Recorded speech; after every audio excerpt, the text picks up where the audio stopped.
Put God first. Put God first in everything you do. Everything that you think you see in me, everything that I've accomplished, everything that you think I have, and I have a few things, everything that I have is by the grace of God. Understand that. It's a gift. 40 years ago, March 27th, 1985, it was 40 years ago, just this past March, I was flunking out of college. I had a 1.7 grade point average.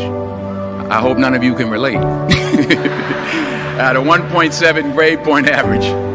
I was sitting in my mother's beauty shop. They still call it beauty shops now? What they call it now? Yeah, I was sitting in the beauty parlor.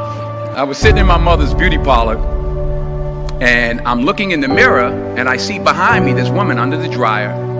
And every time she looked up, every time I looked up, she was looking at me, just looking me in the eye. And I didn't know who she was, and I said, she said, somebody give me a pen, give me a pencil, I have a prophecy. March 27, 1975, she said, boy, you are going to travel the world and speak to millions of people. Now, mind you, I was flunked out of college. I'm thinking about joining the army. I didn't know what I was going to do, and she's telling me I'm going to travel the world and speak to millions of people. Well, I have traveled the world, and I have spoke to millions of people. But that's not the most important thing, the success that I had. The most important thing is that what she taught me and what she told me that day has stayed with me since. I've been protected. I've been directed. I've been corrected. I've kept God in my life, and it's kept me humble. I didn't always stick with him, but he always stuck with me. So stick with him in everything you do. If you think you want to do what you think I've done, then do what I've done and stick with God. Number 2, fail big. That's right. Fail big. Today's the beginning of the rest of your life, and it can be very frightening. It's a new world out there. It's a mean world out there, and you only live once. So do what you feel passionate about. Take chances professionally. Don't be afraid to fail. There's an old IQ test, was 9 dots, and you had to draw 5 lines with a pencil within these 9 dots without lifting the pencil. The only way to do it was to go outside the box. So don't be afraid to go outside the box. Don't be afraid to think outside the box. Don't be afraid to fail big, to dream big. But remember, dreams without goals are just dreams, and they ultimately fuel disappointment. So have dreams, but have goals. Life goals, yearly goals, monthly goals, daily goals. I try to give myself a goal every day. Sometimes it's just to not curse somebody out. Simple goals, but have goals. And understand that to achieve these goals, you must apply discipline and consistency.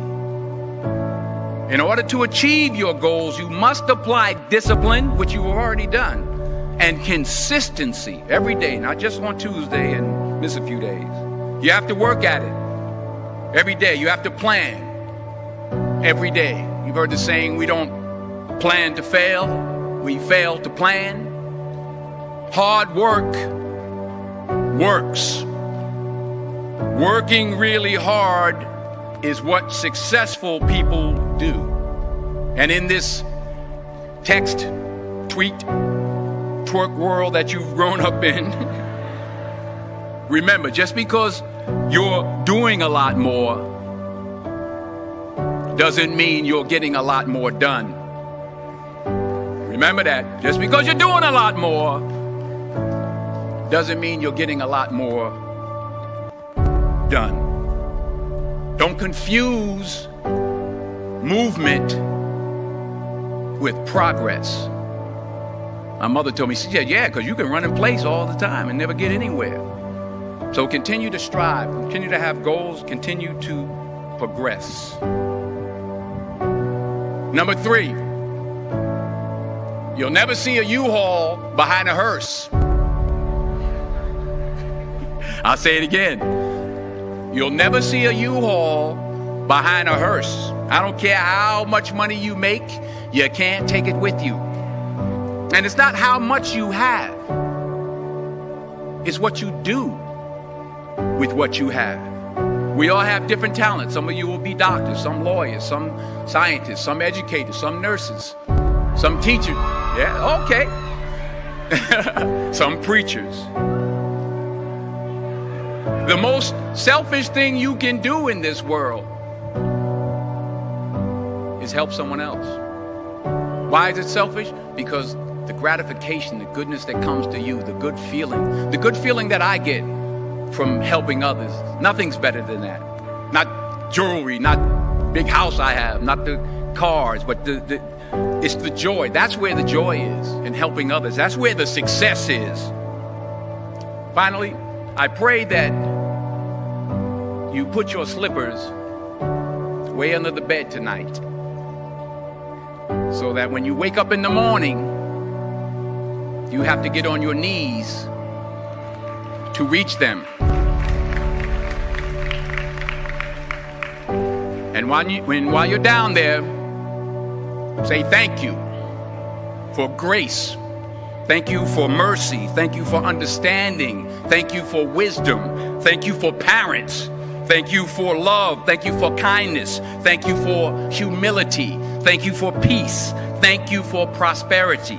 Say thank you in advance for what's already yours. That's how I live my life. That's why I am. One of the reasons why I am today.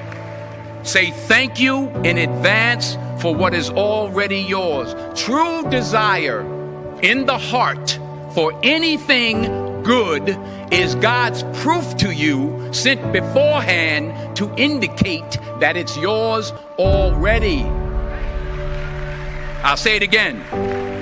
True desire in the heart, that itch that you have, whatever it is you want to do, that thing that you want to do to help others and to grow and to make money, that desire, that itch, that's God's proof to you, sent beforehand already to indicate that it's yours. And anything you want good, you can have. So claim it. Work hard to get it. When you get it, reach back. Pull someone else up. Each one, teach one. Don't just aspire to make a living. Aspire to make a difference.